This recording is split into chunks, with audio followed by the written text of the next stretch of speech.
Hello guys, welcome back. Guys, last की video में हमने देखा था कि हम ओथ गार्ड को कैसे यूज कर सकते हैं, उसके टाइप के बारे में देखा था हमने, जो हमारा कैन एक्टिव ओथ गार्ड था। इस वीडियो में हम डिस्कस करेंगे कि can active child oath guard को हम कैसे यूज कर सकते हैं और ये क्या होता है। सबसे पहले हम बात कर लेते हैं कि what is can active child oath guard. ये जो can active child oath guard होता है, फॉर एग्जाम्पल आपकी एक यूनिवर्सिटी या आपके कॉलेज की एक वेबसाइट है, वहां पर आपने यूआरएल डाला और आपने एंटर किया। वहां उसका जो होम पेज है, जो उसका डैशबोर्ड है, वो कोई भी आएगा, अदर पर्सन आकर उसे देख सकता है। आप देख सकते हैं, कोई यूनिवर्सिटी से बाहर का पर्सन है वो भी उसे वहां पर आकर व्यू देख सकता है कि भाई यहाँ पर कौन कौन से फील्ड्स के कोर्स वगैरह हैं, जैसे बीटेक है या इंजीनियरिंग का कोई भी हो। बीटेक में क्या इलेक्ट्रॉनिक्स है, कंप्यूटर साइंस है, मतलब क्या क्या वो ब्रांचेस हमें दे रहा है। वो तो आउटसाइड भी देख सकता है आकर, लेकिन आप उस यूनिवर्सिटी में या उस कॉलेज में आप एज ए स्टूडेंट हो। अब जब आप स्टूडेंट हो, आपने वहां पर अपना फर्स्ट ईयर कंप्लीट किया या सेकेंड ईयर कंप्लीट किया, तो आपकी अपनी एक मार्कशीट होगी, अपना आपका एक रिकॉर्ड्स होगा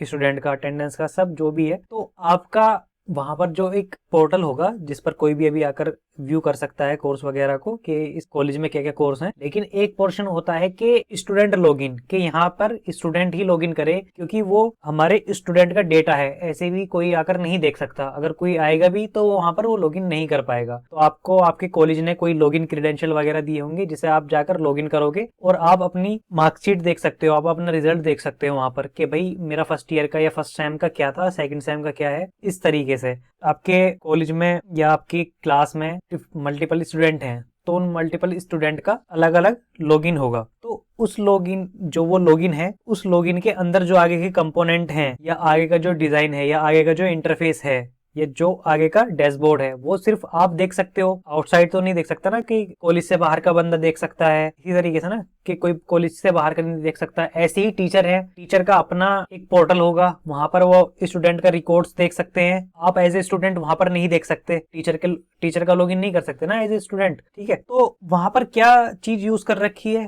ये एक उन्होंने राउट को प्रोटेक्ट किया है। कौन से राउट को प्रोटेक्ट किया है? चाइल्ड राउट को। जैसे जब आप वेबसाइट पर गए तो आप कुछ भी अभी देख सकते हो, आपको कोई लॉगिन की किसी की जरूरत नहीं है, आप किसी भी लिंक पर क्लिक करो, आप जा सकते हो। लेकिन जो स्टूडेंट वाला है उस पर सिर्फ आप ही जाओगे और आप ही लॉगिन कर सकते हो। तो बेसिकली ये किस तरीके से उन्होंने इंप्लीमेंट किया है। आपकी वेबसाइट किसी भी टेक्नोलॉजी पर बनी हो सकती है, फॉर एग्जाम्पल हम मानते हैं कि एंगुलर पर बनी हुई है, तो एंगुलर पर जब वो बनी हुई है, जब आप स्टूडेंट लॉगिन पर क्लिक करोगे तो वो आपको क्या करेगा, एक यूआई दिखाएगा कि आप लॉगिन करो पहले और जो आगे के राउट हैं वो तभी देखो।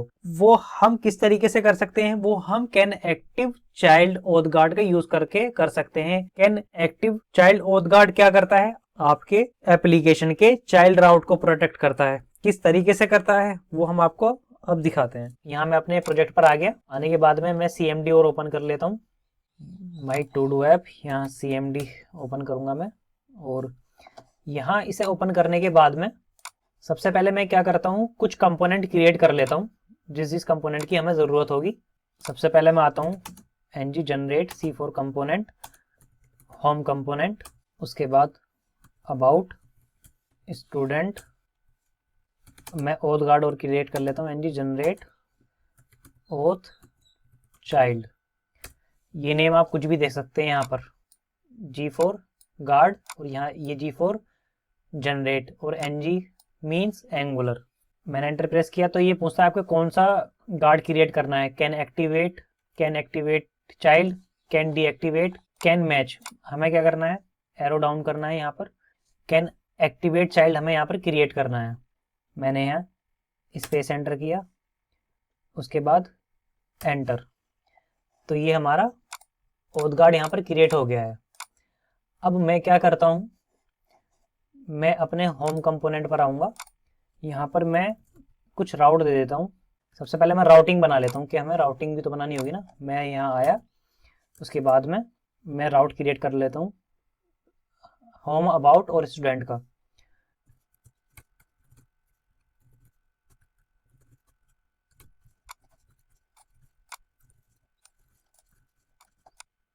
मैंने यहाँ पर 3 राउट क्रिएट कर लिए हैं। मैं अपनी एप्लीकेशन को और सर्व कर देता हूँ यहाँ पर ng सर्व, और मैं एक ब्राउज़र ओपन कर लेता हूँ इसमें। मैं यहाँ से इसे कॉपी करूँगा अपने URL को, और ब्राउज़र में पेस्ट करूँगा। मैंने यह राउट तो बना लिया है अभी। अब मैं क्या करता हूँ, अपने ऐप कंपोनेंट पर आता हूँ। यहाँ मैं कुछ URL बना देता हूँ जिसके क्लिक पर हम अपने कंपोनेंट को लोड कराएंगे। होम, अबाउट और ये लास्ट वन स्टूडेंट। अब मैं चलता हूँ, यहाँ मैं BR और लगा देता हूँ, BR, यहाँ पर भी BR। यहाँ मैं लिंक दे देता हूँ, राउटर लिंक, और पाथ कौन सा हमारा, होम पाथ, जो हमने दिया था अभी अपने राउट वाली फाइल में। उसके बाद मैं इसे कॉपी करूँगा और यहाँ पेस्ट, यहाँ क्या होगा, अबाउट। उसके बाद मैं यहाँ आता हूँ, यहाँ क्या होगा, स्टूडेंट। मैं चल के दिखाता हूँ आपको। ये हमारा यहाँ पर BR हमने लगाकर इसे ब्रेक कर दिया है। अब मैं क्या करता हूँ, हमें राउटिंग यूज़ करनी है ना, तो हमें राउटर लिंक को यहाँ पर इंपोर्ट भी करना होगा। ये एंगुलर 18 में आया है और एंगुलर 17 में भी। हम यहाँ पर इसे इंपोर्ट करेंगे। ये इंपोर्ट हो गया। अब ये हमारा वर्क करना स्टार्ट कर देगा। अब मैं यहाँ पर क्लिक करता हूँ तो आप देख रहे हो हमारा होम वाला कंपोनेंट लोड हो गया।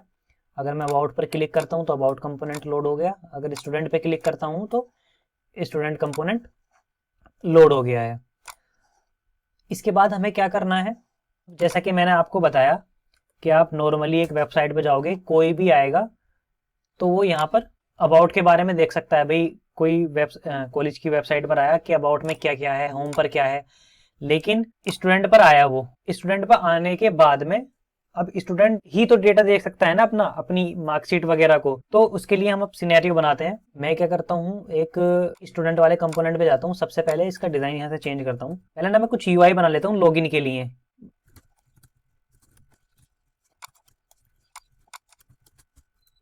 ये मैंने कुछ सिंपल सा एक UI बनाया है, मैं आपको एक बार दिखा देता हूँ। अगर कोई स्टूडेंट पर आएगा तो ये उसे ये UI दिखेगा यहाँ पर। अब मैं एक कंपोनेंट बनाता हूँ मार्कशीट नाम से, ng generate C4 component marksheet. दूसरा मैं बनाता हूँ एग्जाम फॉर्म नाम से। मैंने एंटर प्रेस किया तो ये दोनों हमारे एक कंपोनेंट ये क्रिएट हो गया। तो हमारे दो कंपोनेंट क्रिएट हो गए, एक तो मार्कशीट नाम से और एक एग्जाम फॉर्म नाम से। मैं इसे स्टार्ट भी कर देता हूँ। अब हमें क्या करना है कि जब आप एज ए स्टूडेंट जाओ और आप स्टूडेंट वाले लिंक पर क्लिक करो तो आपको ये दो कंपोनेंट शो होने चाहिए, मार्कशीट वाला और एग्जाम फॉर्म वाला, और ये अदर किसी को शो नहीं होने चाहिए। तो इससे पहले मैं क्या करता हूँ, मैं एक मार्कशीट पर जाता हूँ। मैं यहाँ उससे पहले क्या करता हूँ, मैं राउट बना लेता हूँ अपने यहाँ पर, चिल्ड्रन एरे के अंदर। अब हम यहाँ पर राउट देंगे अपने। मैं 2 राउट बना लेता हूँ जल्दी से।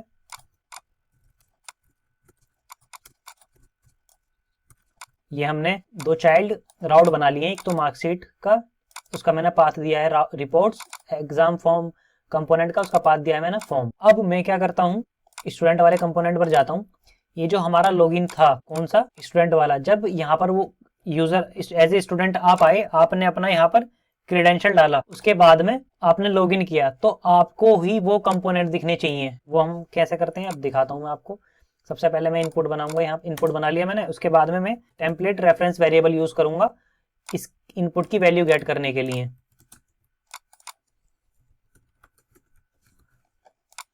अब मैं क्या करूंगा, यहाँ पर एक फंक्शन बनाऊंगा क्लिक नाम से और उसको दूंगा ऑन लॉगिन। अपने TS में मैं आऊंगा और यहाँ पर इसको डिफाइन करूंगा और अपना लॉजिक में मेंशन करूंगा। सबसे पहले मैं क्या करता हूँ, आपने यहाँ पर कुछ भी एंटर किया तो मुझे वो वैल्यू गेट करनी होगी ना सबसे पहले, चेक करने के लिए। तो मैं क्या करता हूँ, यहाँ से इसमें से वैल्यू निकाल के भेज देता हूँ। टेम्पलेट रेफरेंस वेरिएबल में से मैंने एक वैल्यू ये निकाली, दूसरी पासवर्ड डॉट वैल्यू। अब मैं लॉगिन वाले कंपोनेंट पर आता हूँ। यहाँ पर हम क्या लेंगे, यूजर नेम किस टाइप का, स्ट्रिंग टाइप का। पासवर्ड लेंगे हम यहाँ स्ट्रिंग टाइप का। मैं आपको ये कंसोल करके दिखा देता हूँ। Console dot log user name and password. यहाँ पर डॉट हम लगाना भूल गए। अब मैं आता हूँ अपनी एप्लीकेशन पे। मैं क्या करता हूँ, यहाँ पर कुछ भी एंटर करता हूँ, यहाँ पर भी, तो हमें वो कंसोल में क्लिक करने पर मिलना चाहिए। मैंने क्लिक किया तो आप देख रहे हो मैंने ये एंटर किया यूज़र नेम वाले में और ये एंटर किया मैंने पासवर्ड वाले में। यहाँ से हमें वैल्यू मिल गई। वैल्यू मिलने के बाद में मैं क्या करूँगा, मैं यहाँ पर कंडीशन चेक करूँगा कि अगर user name is equal to Amit है एंड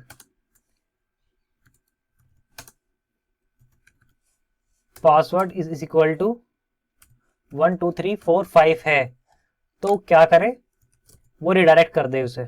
रिडायरेक्ट कैसे करें, दिस डॉट, सबसे पहले हम क्या करेंगे, यहाँ कंस्ट्रक्टर यूज करेंगे अपनी सर्विस को इंजेक्ट करने के लिए। Private route is equal to router, ये हमने यहां पर अपनी सर्विस को इंपोर्ट किया। उसके बाद में दिस डॉट ये राउटर, इसके अंदर एक मेथड होता है नेविगेट। मैं यहाँ गया, हमें कहाँ राउट करना है, हमें राउट करना है स्टूडेंट के रिपोर्ट्स में। तो यहाँ क्या राउट देंगे हम, स्टूडेंट स्लैश रिपोर्ट्स। अगर उसने लॉगिन पे क्लिक किया, यूजर नेम और पासवर्ड सेम है, तो वो यहाँ रिडायरेक्ट कर देगा। और दूसरा, सबसे पहले क्या करेगा, लोकल स्टोरेज में एक टोकन सेव करा देगा और उसकी की होगी यहाँ पर टोकन और वैल्यू होगी फेक JWT टोकन, ये भी स्ट्रिंग में होगी। अब एल्स वाले में हम क्या लिखेंगे, अगर यहाँ पर पासवर्ड उसने नहीं डाला सही तो हम यहाँ लिखेंगे एल्स। एक मैं वेरिएबल ले लेता हूं ऊपर, किस नाम से, इज एरर मैसेज, और ये किस टाइप का होगा, एनी टाइप का ले लेते हैं हम अभी। तो मैं यहाँ क्या करूंगा, this dot is error message equal to, string में मैं कह दूंगा invalid user name and invalid user name and password. मैं इस वेरिएबल को लेकर यहाँ पर पेस्ट कर दूंगा, इंटरपोलेशन के थ्रू हम यहाँ से शो करा देंगे। अब मैं आपको चल के दिखाता हूँ। पहले हमने क्या किया है, मैंने यहाँ पर पासवर्ड डाला, फॉर एग्जांपल कुछ भी डाला यहाँ, तो मैंने इस लॉगिन वाले बटन पर क्लिक किया तो इसने क्या दे दिया, login invalid user name and password, invalid user name and password के ये जो यूजर नेम और पासवर्ड आपने डाला ये इनवैलिड है, क्योंकि हमने यहाँ पर यही कंडीशन चेक करी थी। अब मैं सेम डाल के देखता हूँ, अमित एंड 1 से 5, और मैं लॉगिन करता हूँ तो ये रिपोर्ट वाले सेक्शन पे चला गया है। लेकिन हमें क्या करना होगा, इस वेरिएबल को भी यहाँ नल कर देना होगा, क्योंकि वैल्यू एक बार सेट हो गई ना इसमें। तो मैं यहाँ जाऊँगा, इसे स्ट्रिंग एम्प्टी साइन कर दूंगा यहाँ। अब मैं क्या करता हूँ, अभी इसमें एक और मिस्टेक है, मैं अभी आपको दिखाता हूँ। 1 2 3 4 5 मैंने एंटर किया, ये हमने रॉन्ग पासवर्ड डाला तो ये इनवैलिड आ गया। अब मैं यहाँ अमित डाल देता हूँ, अब ये भी यहाँ से रिमूव हो जाना चाहिए ना। मैंने लॉगिन किया तो देख रहे हो आपको ये हमारा रिपोर्ट्स वाले पर रिडायरेक्ट हो गया, लेकिन वो कंपोनेंट अभी यहाँ लोड नहीं हुआ है, क्योंकि उस पर तो ये लिखा हुआ था ना मार्कशीट वाले पर, मार्कशीट वर्क, ये क्यों नहीं हुआ। हमें अपने स्टूडेंट कंपोनेंट पर राउटर आउटलेट और यूज करना होगा, जैसे हमने अपने ऐप कंपोनेंट पर यूज कर रखा है। मैं इसे यहाँ से कॉपी करूंगा और सीधा पेस्ट कर दूंगा, क्योंकि जो हमारे कंपोनेंट लोड होंगे, जो इसके चाइल्ड हैं, वो इसी में तो लोड होंगे ना। और टीएस वाली फाइल में से मैं इसे कॉपी करूंगा और अपने स्टूडेंट वाले कंपोनेंट में यहाँ पर पेस्ट कर दूंगा। अब मैं आपको चल के दिखाता हूँ। स्टार्टिंग से आते हैं, मैंने रिफ्रेश किया, होम पर आया, अबाउट पर आया, फिर मैंने स्टूडेंट पे क्लिक किया, मैंने ईमेल डाली और यहाँ पासवर्ड, मैंने लॉगिन किया। आप देख रहे हो कि मार्कशीट वाला कंपोनेंट हमारा लोड हो गया है। मानो कोई अदर यूजर आया आपके कॉलेज से, अदर मतलब बाहर का कोई बंदा आया, उसने स्टूडेंट पे क्लिक किया और उसे पता है कि आपका ये राउट क्या है यहाँ पर, कि भाई ये रिपोर्ट्स नाम से ना राउट है एक, क्या वो दिख जाएगा मुझे, ये तो लोड हो गया। ऐसे तो ये आपका राउट कोई भी एक्सेस कर सकता है ना इस तरीके से। अब हम क्या यूज करते हैं, अब हम ओथ गार्ड का यूज करते हैं। किस तरीके से करेंगे हम, मैं ओथ गार्ड पर आता हूं, यहाँ इसे मैं हटाता हूं और मैं यहाँ सबसे पहले क्या करूंगा, एक वेरिएबल लूंगा is log in, is log in नाम से, और लोकल स्टोरेज से एक वैल्यू गेट करूंगा। कौन सी की थी हमारी जो सेव कराई थी हमने लॉगिन पर, टोकन नाम से। अब मैं क्या करूंगा, यहाँ पर कंडीशन चेक करूंगा, इफ इस लॉगिन में वैल्यू है तो वो क्या करे, रिटर्न कर दे ट्रू। अगर वैल्यू नहीं है एल्स रिटर्न कर दे फॉल्स। और ठीक है, इतना होने के बाद में मैं आता हूं यहाँ पर, मैं इसे रिफ्रेश करता हूं। जब हमने लॉगिन पे क्लिक किया था तो हमारी एक लोकल स्टोरेज में वैल्यू सेव कराते हैं हम JWT टोकन नाम से, वो भी मैं आपको दिखा देता हूं। मैं एप्लीकेशन में आया और यहाँ देख रहा हूँ टोकन नाम से फेक JWT टोकन, मैं इसे कर देता हूँ यहाँ डिलीट। अब मैं आता हूँ, अभी भी ये काम नहीं करेगा, क्यों नहीं करेगा मैं आपको बताता हूँ। मैं स्टूडेंट पर आया, क्या मैं अभी भी रिपोर्ट को एक्सेस कर सकता हूँ, मैंने एंटर प्रेस किया, हाँ मैं अभी भी रिपोर्ट्स वाले कंपोनेंट को एक्सेस कर सकता हूँ। क्यों कर सकता हूँ, क्योंकि हमने अभी अपना कोड लिख तो दिया ओथ गार्ड में यहाँ पर, लेकिन उसे यूज नहीं किया ना। मैं क्या करूंगा, यहाँ से कॉपी करूंगा। अब हमें कौन से राउट को प्रोटेक्ट करना है, हमें अपने इस वाले राउट को प्रोटेक्ट करना है। तो मैं यहाँ क्या लिखूंगा, कैन एक्टिव चाइल्ड, और यहाँ पर उस ओथ गार्ड को मैं इंप्लीमेंट कर दूंगा। ये हमारा यहाँ से इंपोर्ट हो गया है। अब मैं आपको चल के दिखाता हूँ। अब मैं स्टूडेंट पर गया, क्या मैं रिपोर्ट्स के सेक्शन को बिना लॉगिन करे एक्सेस कर सकता हूँ, नहीं, वो आपको रिडायरेक्ट कर रहा है कहाँ पर, सीधा आपके बेस यूआरएल पर।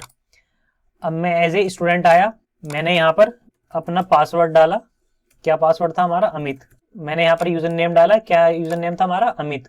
उसके बाद मैंने पासवर्ड 1 से 5 तक, और मैंने लॉगिन किया। लॉगिन किया तो आपका लोकल स्टोरेज में टोकन सेव हो गया। टोकन सेव हो गया तो यहाँ पर मार्कशीट वाला कंपोनेंट लोड हो गया। अब जब तक कि आपकी लोकल स्टोरेज में वैल्यू सेव रहेगी तो आपका ये रिपोर्ट का सेक्शन आप एक्सेस कर सकते हो आप किसी तरीके से भी। अब रिफ्रेश कर लो इसे, यहाँ स्टूडेंट पर आप सीधा यहाँ यूआरएल भी डाल दोगे ना रिपोर्ट्स, तो ये एक्सेस हो जाएगा। ये हो गया एक्सेस। अगर मैं यहाँ से इसे डिलीट कर देता हूँ तो आप एक्सेस नहीं कर सकते, आपको फिर लॉगिन करना होगा अमित 1 से 5, यहां पर आप एक्सेस कर सकते हो। अब तो कहने का मतलब क्या है, देखो, can activate child oath guard का यूज करके आप मतलब चाइल्ड वाले राउट को आप प्रोटेक्ट कर सकते हो। ये स्टूडेंट वाला जो राउट था ये तो एक स्टूडेंट ही लॉगिन कर सकता है ना, आगे का अपनी मार्कशीट वाला। मानो यहाँ तो कोई सिंपल सा एक डिजाइन है, अगर आपकी कोई अपनी वेबसाइट हो कॉलेज की या किसी भी कहीं की एक कॉलेज की, तो आपको मार्कशीट का एक्सेस तो आपको ही होना चाहिए ना। कोई ऐसे थोड़ी नहीं कि अदर पर्सन आकर आके लॉगिन करेगा और ले जाएगा, उसके क्रेडेंशियल होंगे तो ही तो लेकर जाएगा ना वो अपने मार्कशीट वगैरह को। कैन एक्टिवेट चाइल्ड गार्ड का यूज करके हम अपने चाइल्ड राउट को प्रोटेक्ट कर सकते हैं, जैसे मैंने रिपोर्ट को किया और फॉर्म को भी। अभी ये एक स्टैटिक तरीके से हो रहा है, जब एक्चुअल प्रोजेक्ट पे काम होता है तो डेटाबेस से वैल्यू आती है, अपने लोकल स्टोरेज में सेव कराते हैं, तो इस बिहाफ पर होता है। ये एक बहुत सिंपल सा एग्जांपल था, बेसिक सा, आपको समझाने के लिए। तो इस वीडियो में इतना ही, मिलते हैं नेक्स्ट वीडियो में। Thank you for watching.